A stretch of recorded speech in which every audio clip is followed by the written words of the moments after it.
ഈ ഖാർഗെ, മല്ലികാർജുൻ ഖാർഗെ, കോൺഗ്രസിന്റെ മുതിർന്ന നേതാവ് ആശുപത്രിയിലായി വയ്യാതെ ആശുപത്രിയിലായതാണ്. പക്ഷേ കോൺഗ്രസ് കുടുംബം തിരിഞ്ഞു നോക്കിയിട്ടില്ല എന്നാണ് പറയുന്നത്. ഇദ്ദേഹത്തിനെ സന്ദർശിച്ചിട്ടില്ല, ആശുപത്രിയിൽ പോയി സന്ദർശിച്ചിട്ടില്ല എന്ന് പറയുന്നു. പക്ഷേ ഒട്ടും അവിടെ ഒരു അപ്രതീക്ഷിതമായിട്ടുള്ള ഒരു സന്ദർശനം എത്തി. ഇന്ത്യൻ പ്രധാനമന്ത്രി നരേന്ദ്രമോദിയുടെ സന്ദർശനമാണ് ഉണ്ടായെന്നാണ് പറയുന്നത്. കോൺഗ്രസ് കുടുംബം ഉപേക്ഷിച്ചോ എന്നൊന്നും ഞാൻ ചോദിക്കുന്നില്ല. പക്ഷേ ഈ ഒരു ഇങ്ങനെ ഒരു അവസ്ഥ ഇദ്ദേഹത്തിന് ഉണ്ടായത് എന്തുകൊണ്ടാണ്? കാരണം കോൺഗ്രസിൽ നിന്ന് അവിടെ ഒരു ഗാന്ധി കുടുംബത്തിൽ നിന്ന് ആരും പോകാത്തത് എന്തുകൊണ്ടായിരിക്കും? നമ്മുടെ പ്രധാനമന്ത്രിയായിരുന്ന മൻമോഹൻ സിംഗ്, അദ്ദേഹം പ്രധാനമന്ത്രി മാത്രമായിരുന്നു, പേരിന് ഒപ്പിടാൻ ഒരു പ്രധാനമന്ത്രി. കാര്യങ്ങളെല്ലാം നിയന്ത്രിച്ചിരുന്നത് സോണിയാഗാന്ധിയാണ്. അതുകൊണ്ടാണ് ചിദംബരം ഇപ്പോൾ ചില സത്യങ്ങൾ വിളിച്ചു പറഞ്ഞപ്പോൾ ലോകം തന്നെ ഞെട്ടിയത്. കോൺഗ്രസ് ഞെട്ടിയിട്ടില്ല. കാരണം സ്വാഭാവികമായിട്ട് അവർക്കറിയാം സോണിയാഗാന്ധി കോൺഗ്രസ് ഒന്നുമില്ല എന്നുള്ളത്. അപ്പോൾ ഈ മല്ലികാർജുൻ ഖാർഗെക്ക് നല്ല പ്രായമായി, പക്ഷെ എങ്കിൽ പോലും അദ്ദേഹം കോൺഗ്രസിന്റെ അധ്യക്ഷ സ്ഥാനത്ത് ഇരിക്കുകയാണ്. കാരണം വേറെ നിവൃത്തിയില്ല, വേറെ ആരെയും ആക്കാനില്ല എന്നുള്ളതാണ് യാഥാർത്ഥ്യം.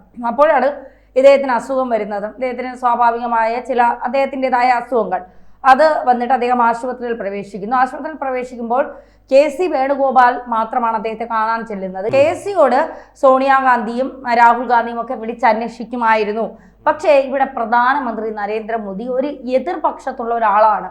എന്നിട്ട് പോലും അദ്ദേഹത്തെ ഫോണിൽ വിളിച്ച് അദ്ദേഹത്തോട് കാര്യങ്ങൾ ചോദിച്ചറിഞ്ഞ് അദ്ദേഹത്തിന്റെ ആരോഗ്യസ്ഥിതിയെക്കുറിച്ച് ചോദിച്ചറിഞ്ഞു എന്നാണ് പറയുന്നത്. കേൾക്കുന്നവർക്ക് ഇതിൽ എന്താ ഇത് വലിയ സംഭവമാണോ എന്നൊക്കെ തോന്നിപ്പോ ഇതൊരു വലിയ സംഭവം തന്നെയാണ്. കാരണം മോദി ഇപ്പോൾ പല രീതിയിലുള്ള വിമർശനങ്ങൾ കോൺഗ്രസിൽ നിന്ന് മോദിക്ക് കേൾക്കാനിടയായിട്ടുണ്ട്. പക്ഷെ എങ്കിൽ പോലും മോദി ഓരോരുത്തരെ നേരിടുന്ന രീതി അതിവിടെ നമുക്ക് പറയാതിരിക്കാൻ കഴിയില്ല. വളരെ പക്വതയോടെ ഖാർഗെ ഒരു രാഷ്ട്രീയ നേതാവ് എന്നതിനപ്പുറം രാഷ്ട്രീയത്തിൽ തനിക്കൊപ്പം നിൽക്കുന്ന ഒരു നേതാവാണ് എന്ന് തിരിച്ചറിഞ്ഞുകൊണ്ട് അദ്ദേഹത്തിന്റെ കാര്യങ്ങൾ ചോദിച്ചറിയുന്നു, അദ്ദേഹത്തെ കുറിച്ച് മനസ്സിലാക്കുന്നു, അദ്ദേഹത്തിനെ വിളിച്ച് അദ്ദേഹത്തിന് ഒപ്പമുണ്ട്, ധൈര്യമായിരിക്കൂ എന്ന് പറയുന്നു. ഇന്ത്യൻ പ്രധാനമന്ത്രിയാണ് എന്ന് ഓർക്കണം. ഇവിടെ സോണിയാഗാന്ധിക്കും രാഹുൽ ഗാന്ധിക്കുമാണ് ഏറ്റവും കൂടുതൽ ഖാർഗെയുമായി ബന്ധമുള്ളത്. കാരണം എന്തെന്ന് വെച്ചാൽ കോൺഗ്രസിന്റെ അധ്യക്ഷനാണ് അദ്ദേഹം. അപ്പൊ അദ്ദേഹത്തിന് എന്തെങ്കിലും അസുഖം വന്ന ആശുപത്രിയിലായാൽ കോൺഗ്രസ്കാരത് കൃത്യമായി അദ്ദേഹത്തോടൊപ്പം വേണ്ടതാണ്. പക്ഷേ അവിടെ ഇവരൊക്കെ ഇവരുടേതായ വഴിക്ക്, അതായത് ഇവര് വയനാട്ടിൽ 20 ഏക്കർ തോട്ടമൊക്കെ വാങ്ങാനായിട്ട് സ്വകാര്യ സന്ദർശനത്തിനായിട്ട് വയനാട് വന്നു. മകള് കുറച്ച് ആളുകളെ ചില ബിഷപ്പുമാർ പറയുന്നത് കേട്ടിട്ട് ഒരു 20 മുതൽ 50 വരെയുള്ള വീടുകൾ സന്ദർശിച്ചു വയനാട് വന്നിട്ട്. അപ്പോൾ ഈ അടുത്ത തിരഞ്ഞെടുപ്പിന് സമയമായല്ലോ, അപ്പോൾ ഈ ആ സമയത്ത് നമ്മൾ എല്ലായിടം ഉണ്ടെന്നൊന്ന് അറിയിക്കണമല്ലോ.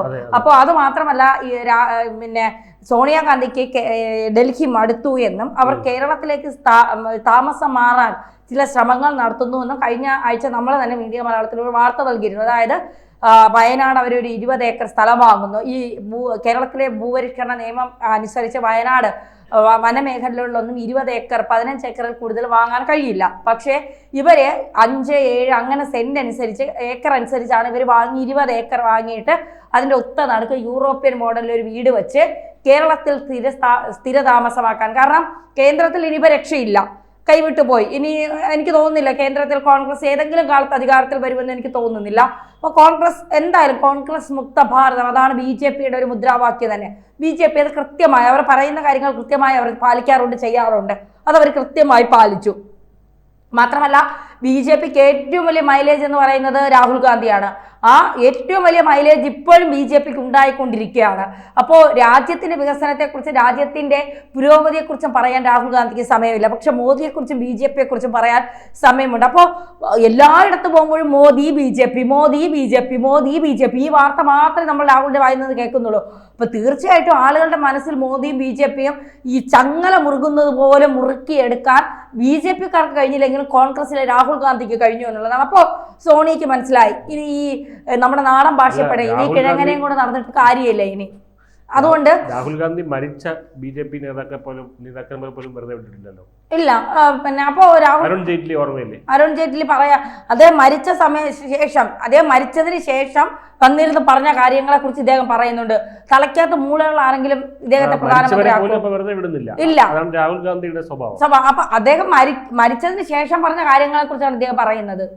അതിനു മുമ്പ് തന്നെ വന്ന് കണ്ടുവന്ന് എന്ത് പൊട്ടത്തരമാണ് പറഞ്ഞത്. അത് എങ്ങനെയാണ് പറഞ്ഞത്? അത് പറഞ്ഞ തീയതി തെറ്റിപ്പോയതാണ്. ആ അത് കള്ളം പറയുമ്പോ അങ്ങനെയാണല്ലോ. ഇപ്പൊ സത്യം പറയുമ്പോൾ നമുക്ക് ഓർമ്മയുണ്ട്, ഇപ്പൊ നമ്മളുടെ 26/11/2008 എന്താണ് ഇന്ത്യ ഞെട്ടിയ ഏറ്റവും വലിയ സംഭവം. അതായത് സോണിയാഗാന്ധിയും കോൺഗ്രസും കൂടി പിന്നെ പാകിസ്ഥാനും അമേരിക്കയുടെ കാല് നക്കി 166 പേരുടെ ജീവൻ ഒന്നും ഇല്ലാതാക്കിയ ദിവസം. അതിപ്പോഴും പക്ഷെ നമുക്കത് മനസ്സിൽ വരുന്നത് എന്താ, നമ്മുടെ സഹോദരങ്ങളുടെ ജീവൻ ഭീകരവാദികൾ എടുത്ത ദിവസം നമ്മുടെ മൈൻഡ് ചെയ്യുന്നത് മറക്കില്ല. October 2 ഗാന്ധി ജയന്തി, October 3 അന്ന് നമുക്ക് കള്ളം പറയാൻ പറ്റുമോ? അത് നമ്മുടെ മൈൻഡിൽ സെറ്റായിരിക്കുന്ന സത്യങ്ങളെല്ലാം സെറ്റായിരിക്കുന്ന കാര്യങ്ങളാണ്. കള്ളം പറയുമ്പോഴാണ് അത് ആലോചിക്കേണ്ടി വരുന്നത്. അപ്പോഴാണ് ഡേറ്റ് മാറുന്നത്, തീയതികൾ മാറുന്നത്, മൊത്തത്തിലൊരു കൺഫ്യൂഷൻ വരുന്നത്. ഇവിടെ ആ പ്രശ്നമില്ല. രാഹുൽ ഗാന്ധിക്ക് അറിയാം രാഹുൽ ഗാന്ധി പറയുന്നത് മുഴുവൻ കള്ളമാണെന്ന്. അപ്പം ഇനിയിപ്പോൾ വിചാരിച്ചു പ്രധാനമന്ത്രിയാകാൻ കഴിയില്ല, എങ്ങനെയെങ്കിലും മരിക്കുന്നതിന് മുൻപ് മോനെ മുഖ്യമന്ത്രിയെങ്കിലും ആയി കാണണം. സ്വാഭാവികമായിട്ടൊരു അമ്മയുടെ ആഗ്രഹമാണ്. കാരണം ഭർത്താവ് പ്രധാനമന്ത്രിയായിരുന്നു, അമ്മായിയമ്മ പ്രധാനമന്ത്രിയായിരുന്നു, അമ്മായിയമ്മയുടെ അച്ഛൻ പ്രധാനമന്ത്രിയായിരുന്നു. ഇറ്റലിക്കാരിയാണെങ്കിലും ഇന്ത്യയിൽ വന്ന് ജനങ്ങളെ ഭരിക്കാനുള്ള ഒരു ഭാഗ്യമൊക്കെ വേറെ ഏതെങ്കിലും മദാമ്മമാർക്ക് കിട്ടിയിട്ടുണ്ടോ? ഇല്ല. സോണിയാഗാന്ധി എന്ന മദാമ്മയ്ക്ക് ഇന്ത്യയിൽ വന്ന് ജനങ്ങളെ ഭരിക്കാനുള്ള ഭാഗ്യം കിട്ടി. അത് അവരെ സംബന്ധിച്ചിടത്തോളം രക്തം ഇറ്റലി രക്തമാണ്, പൗരത്വം ഇറ്റലി ആണെങ്കിൽ ഇന്ത്യക്കാരെ ഭരിക്കാൻ കിട്ടിയത് ഒരു മദാമ്മയ്ക്ക് ഒന്ന് ആലോചിച്ച് നോക്കും. ബ്രിട്ടീഷ് കാലത്തായിരുന്നു, ബ്രിട്ടീഷുകാർ നമ്മളെ ഭരിച്ചതുപോലെയാ അതാവുമ്പോൾ നമ്മളെ ഭരിച്ചുകൊണ്ടിരുന്നത്. ആലോചിച്ച് നോക്കണം. അപ്പോൾ മരിക്കുന്നതിന് മുന്നേ എങ്ങനെയെങ്കിലും മകനെ ഒരു മുഖ്യമന്ത്രി ആക്കണം. അപ്പോൾ അവിടെ നിന്നാൽ അത് പറ്റില്ല. മോദി ഒരിക്കലും മോദി കഴിഞ്ഞാൽ യോഗി അല്ലെങ്കിൽ അമിത്ഷാ, യോഗി, അങ്ങനെ ഒരുപാട് പേരുണ്ട്. അപ്പോൾ ഇതിൻ്റെ ഇടയ്ക്കൊന്നും ഇനിയിപ്പോൾ മോന് ചാൻസ് ഇല്ല. അപ്പോൾ പിന്നെ കേരളത്തിലോട്ട് തൽക്കാലം ചുവട് മാറ്റാം, ഇവിടെ വന്ന് മോനെ മത്സരിപ്പിച്ച് എങ്ങനെയെങ്കിലും ഒക്കെ ഒന്ന് മുഖ്യമന്ത്രി കസേരയിലേക്ക് ഇരുത്താം എന്നുള്ള ആഗ്രഹത്തിന് പുറത്താണ്. ഈ കോൺഗ്രസിന് ഏറ്റവും വലിയ പ്രശ്നം എന്ന് പറഞ്ഞാൽ സ്വാർത്ഥതയാണ്. കൂടെ ഉള്ളവന്റെ കാല് വാരിയിട്ടാണെങ്കിൽ ഇവരെ കാര്യം നേടും. അതാണ് ഖാർഗെ കണ്ടില്ലേ, ഖാർഗെ പുല്ല് പോലെ. ഖാർഗെ ജീവിച്ചിരിപ്പുണ്ടോന്ന് അദ്ദേഹം അടുത്ത ഫംഗ്ഷൻ വരുമ്പോഴേ ഇവരെ അറിയുള്ളൂ. മരിച്ചെങ്കിൽ TV-ലൊക്കെ ഫ്ലാഷ് കാണിക്കുമ്പോഴായിരിക്കും ഇവർ അറിയുന്നത് ഖാർഗെ മരിച്ചു പോയെന്ന്. അപ്പോൾ ഇതാണ് ഇവരുടെ. പക്ഷെ BJP സംബന്ധിച്ച് അങ്ങനെയല്ല. അവരൊരു ചെറിയ നേതൃത്വം, അതാണ് അവരുടെ രാഷ്ട്രീയ വിജയം എന്ന് പറയുന്നത്. അവർ കാണേണ്ടവരെ കാണേണ്ട രീതിയിൽ കാണുകയും ചെയ്യും, അത് എത്തിക്കേണ്ട രീതിയിൽ സോഷ്യൽ മീഡിയകളിൽ അത് എത്തിക്കുകയും ചെയ്യും അവർ. അതാണ് അവരുടെ വിജയം. ഈ പൊട്ടന്മാർക്കില്ലാത്തത് അവർക്കുണ്ടായിപ്പോയത്. അവരെ തെറ്റുപറ്റിട്ട് കാര്യമില്ലല്ലോ.